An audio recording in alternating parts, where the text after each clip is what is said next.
Social media पे movie बनाने वाले बहुत हैं, शॉर्ट वीडियोस बनाने वाले बहुत हैं, गाने वाले बहुत हैं, मतलब हर तरीके का काम हम देख पा रहे थे। लेकिन कोई इन बाबाओं को एक्सपोज करे, कोई इनकी जो फालतू बातें हैं, जो मनगढ़ंत बातें हैं, उनका साइंटिफिक तरीके से एक्सपोज करे, वो कोई नहीं दिखाई दे रहा था, और जो कि बहुत ज़रूरी भी था। शिवलिंग पे पत्ता चढ़ाने से ना तो पास होंगे, ना ही अपने कद के बराबर का वो कलावा लेकर के नारियल पर लपेट कर उसको गंगा में बहाने से ना आपका कर्जा उतरेगा। और जो भी इनकी तमाम तरीके की बातें होती हैं, लहसुन प्याज को लेकर के लोग उलूल जुलूल बात करते हैं कि वो जो है राक्षस की जननी है, राक्षस के मल से पैदा हुई है, ये और वो। पहले जो आशाराम, राम रहीम और ये जो और बाबा थे, उनके ऊपर में बात करते थे।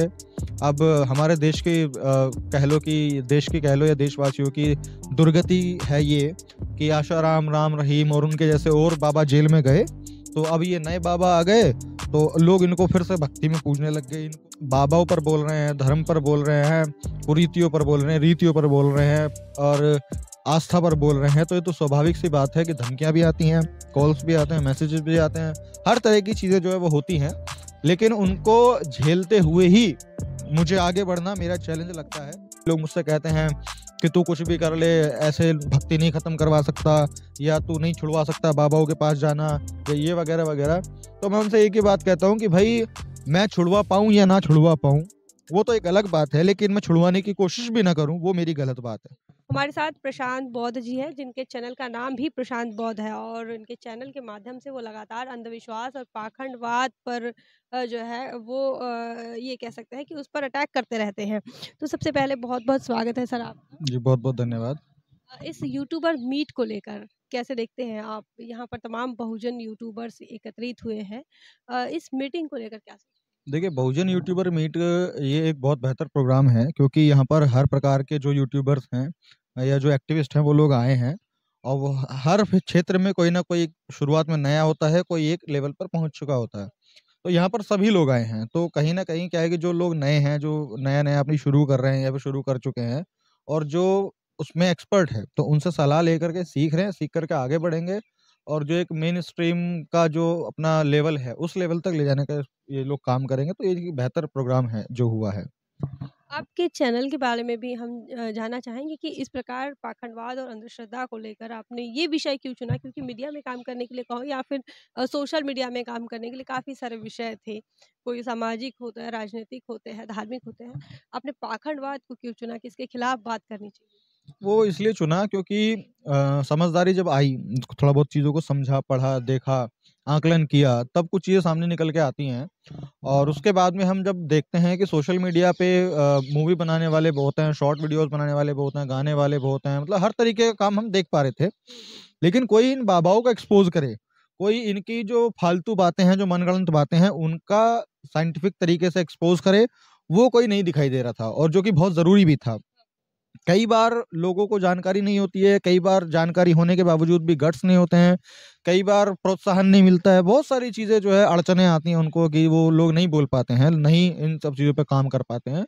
तो वही जब मेरे को समझ में आई चीज़ें, तो और बाबा साहब का मिशन हमने पढ़ा, बाबा साहब को पढ़ा, कांशीराम जी को पढ़ा, तमाम जो महापुरुष हैं उनका संघर्ष को देखा, तो हमें लगा कि ये एक वो बहुत ज़रूरी मुद्दा है जिसके ऊपर में काम करना बहुत ज़रूरी है। क्योंकि जो हमारे बहुजन समाज के लोग हैं, वो दौड़ते आ रहे हैं, शुरू से संघर्ष करते आ रहे हैं, लेकिन उनकी डायरेक्शन जो है ना वो चेंज कर दी जा रही है। इन बाबाओं के माध्यम से, पंडालों के माध्यम से, कथाओं के माध्यम से और मंदिरों के माध्यम से उनकी डायरेक्शन चेंज कर दी जा रही है।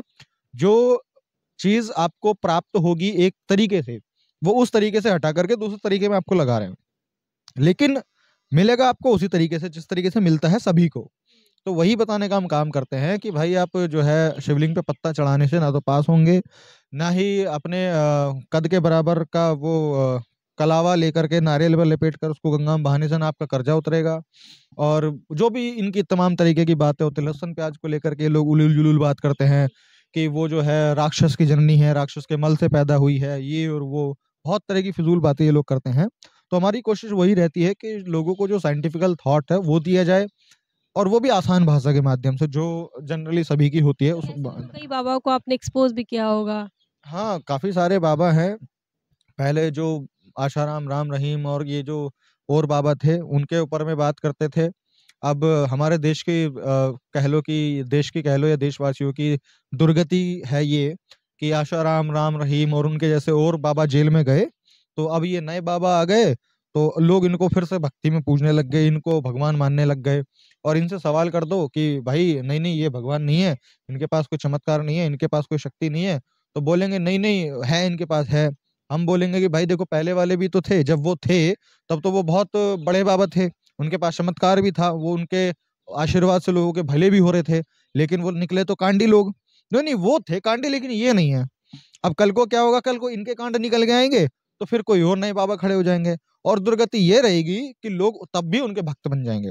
तो ये एक बहुत बड़ी परेशानी है, और इसके लिए मैं तो कहूंगा कि और भी जो लोग हैं वो निकलें, आगे आएं, और जो भी आप लोगों को लगता है कि भाई जो बाबाओं की बात गलत है उनका खुल करके विरोध करें, ताकि जो जनता है वो सही डायरेक्शन में आगे बढ़ के अपने जीवन में कुछ हासिल कर सके। ऐसे में तो आप पर आरोप भी लगते होंगे कि आप जो है भावना आहत करते हैं, ऐसे भी तो कुछ लोग कहते होंगे, कमेंट्स भी काफ़ी नेगेटिव आते होंगे। कहीं फ़ोन कॉल में कोई धमकी-वमकी ऐसा कुछ, कोई चुनौतियाँ, कोई दिक्कतें? सारी चीजें हैं, और अगर हम बाबाओं पर बोल रहे हैं, धर्म पर बोल रहे हैं, कुरीतियों पर बोल रहे हैं, रीतियों पर बोल रहे हैं, और आस्था पर बोल रहे हैं, तो ये तो स्वाभाविक सी बात है कि धमकियां भी आती हैं, कॉल्स भी आते हैं, मैसेजेस भी आते हैं, हर तरह की चीजें जो है वो होती हैं। लेकिन उनको झेलते हुए ही मुझे आगे बढ़ना मेरा चैलेंज लगता है, क्योंकि दिक्कतें तो बाबा साहेब को भी आई थी, काशीराम जी को भी आई थी, दिक्कतें तो सभी को आई हैं। और क्योंकि हम एक ऐसे पेड़ को उखाड़ रहे हैं जो कि बहुत पुराना है, जिसकी जड़ बहुत गहरी है, मजबूत हैं, तो उस पेड़ को उखाड़ने में समस्याएं तो आनी है। तो ये तो हमने एक्सेप्ट कर लिया, अब इसको हम फेस करते हुए हम लोगों को अवेयर करने का काम कर रहे हैं। जी। क्या लगता है कि पाखंडवाद या अंधश्रद्धा का कभी अंत हो सकता है? क्योंकि वैज्ञानिक देखिए, दृष्टिकोण की बात तो संविधान भी क्या करता है, चाहे बुद्धिज़्म की बात करो, वो भी वैज्ञानिक दृष्टिकोण की बात करते हैं, लेकिन फिर भी पाखंडवाद जो है वो कहीं न कहीं जो है अपनी जड़ें जमाए बैठा है। तो एक आप विश्लेषण करते हैं इस पर, तो क्या लगता है कभी खत्म हो पाएगा? देखिए ये तो एक वो वाली बात है कि जब तक लोग रहेंगे खत्म तो कुछ होने वाला है नहीं। लेकिन इंसान को प्रयास करना चाहिए, कोशिश करनी चाहिए, और लोगों के खत्म करने से तो कम संभावना है। जब तक इस देश की सरकार इस चीज़ पर काम नहीं करेगी, तब तक तो खत्म होने से रहा। अगर कहें कि खत्म हो सकता है कि नहीं, बिल्कुल हो सकता है, बाकी देशों में थोड़ी ना है। बाकी देशों में थोड़ी ना लोग नदी को नदी ना मान करके अपनी माँ बहन मान रहे हैं, गाय को जानवर ना मान के अपनी माँ मान रहे हैं, बकरी को मौसी मान रहे हैं। तो ये चीज़ें विदेशों में तो नहीं है। अगर वहाँ नहीं है, और हो सकता है पहले होंगी और वहाँ खत्म हो चुकी है, वो अपना डेवलपमेंट की ओर आगे बढ़ चुके हैं, तो हम भी बढ़ सकते हैं। लेकिन उसके लिए जो कदम उठाना पड़ेगा, वो कठोर कदम होगा सरकार की तरफ से। और सरकार इस टाइम पे जो है, और पहले से भी जब से देश आज़ाद हुआ है, वो सरकार इन्हीं लोगों की रही है। तो ये लोग इस मुद्दे पे भला कदम क्यों उठाएँगे अपना? तो बिल्कुल होगा संभव, और फिर वही वाली बात आ जाती है, कई लोग मुझसे कहते हैं कि तू कुछ भी कर ले, ऐसे भक्ति नहीं खत्म करवा सकता, या तू नहीं छुड़वा सकता बाबाओं के पास जाना, या ये वगैरह-वगैरह।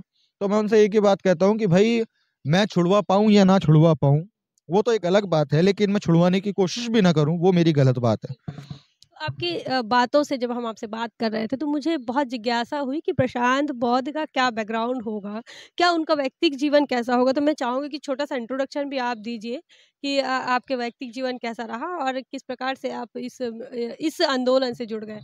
देखिए, व्यक्तिगत जीवन तो जैसा सभी का रहता है, पारिवारिक सब वही है, फैमिली है, परिवार है, एजुकेशन लेते आ रहे थे, ले रहे हैं, और आगे भी जब तक कोशिश रहेगी तब तक लेते कहाँ से रहेंगे। हैं आप? मैं यूपी से हूँ, यूपी में गाज़ियाबाद से, और गाज़ियाबाद से क्या, मैं दिल्ली से भी हूँ, मैं उत्तराखंड से भी हूँ, मैं बंगाल से हूँ, मैं ऑल ओवर इंडिया ट्रैवल करता रहता हूँ, कहीं न कहीं, तो मैं हर जगह से हूँ।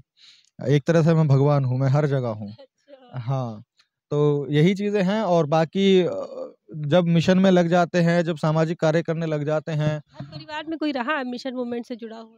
हाँ, हमारे पापा जो है वो पहले से ही रहे हैं, उन्होंने बचपन से हमें रखा हुआ है, इन सब चीज़ों में दिखाया, समझाया। कहीं न कहीं वहीं से जो सोच थी वो बनती हुई आ रही थी, और अब हम खुद इस पर काम करने लगे तो ये और मजबूत हो गई और शार्प हो गई है। तो वो सब चीज़ें चल रही हैं, और जब हम इस चीज़ों में लग जाते हैं तो कहीं न कहीं व्यक्तिगत जीवन कोई ज़्यादा बड़ा नहीं रह जाता है, ज़्यादा ओपन नहीं रह जाता है। अभी हमको नई प्रॉब्लम्स फेस करनी पड़ती है कि भई अगर इतने सारे लोगों ने वीडियोज़ वगैरह देखी हैं, सब कुछ हुआ है, तो 2 तरीके के लोग मिलते हैं, एक तो वो मिलते हैं जो सपोर्ट करते हैं, एक वो मिलते हैं जो विरोध करते हैं। अब अगर हम फैमिली के साथ में हैं, अब वहाँ पे चाहे सपोर्ट वाले भी क्यों ना आएँ, तो वो भी एक इरिटेटिव चीज़ हो जाती है कि भई हम फैमिली के साथ में कहीं बाहर आए हुए हैं, और लोग फिर हमको घेर करके परिवार अलग हो जाता है।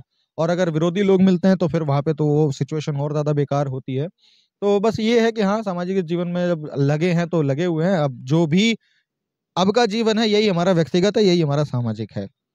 बहुत बढ़िया, हमारे साथ थे प्रशांत बौद्ध और जिनसे काफ़ी अच्छी खासी चर्चा हमने की है। पाखंडवाद के खिलाफ लिखते हैं, बोलते हैं और सवाल उठाते हैं और इस देश के अंदर जहाँ पर धर्म के नाम पर जादू टोना, धर्म के नाम पर करनी कथनी, धर्म के नाम पर कर्मकांड होते हैं, उस देश में इस पर सवाल करना, भावना आहत होने का मामला बन जाता है। उसके बाद भी ये लगातार विज्ञानवाद पर आधारित विज्ञानवाद को आधार मानकर इन पर सवाल उठाते हैं और इस प्रकार के लोग देश में होना ये काफ़ी अच्छी बात है क्योंकि कोई तो क्रांति की शुरुआत कर रहा है। तो बहुत-बहुत धन्यवाद और आपके काम के लिए बहुत-बहुत बधाई और आप ऐसे ही काम करते रहें और जब भी कभी ज़रूरत पड़े तो द थिंग को याद करें, हम ज़रूर आपके सपोर्ट पे खड़े रहेंगे। तो इनकी चर्चा को लेकर इनके चैनल को आप सब्सक्राइब कीजिए, प्रशांत बौद्ध इनके चैनल का नाम है। सब्सक्राइब कीजिए, कमेंट करके उन्हें उनके काम को सराहें, उनकी तारीफ़ करें क्योंकि वो इस देश के अंदर हिंदू राष्ट्र, राम राज्य की बात जहाँ हो रही है, भावना आहत होने की बात जहाँ हो रही है, वहाँ पर वो विज्ञानवाद की बात कर रहे हैं। आप क्या सोचते हैं कमेंट सेक्शन में हमारे भी कमेंट सेक्शन में बताएँ, इनके भी कमेंट सेक्शन में बताएँ। बने रहें द थिंग पर। जय भीम, जय भारत। बहुजन विचारधारा को घर-घर तक पहुँचाने के लिए हमारे यूट्यूब चैनल को सब्सक्राइब करें, लाइक करें, कमेंट करें, शेयर करें और बेल आइकन की घंटी दबाना ना भूलें।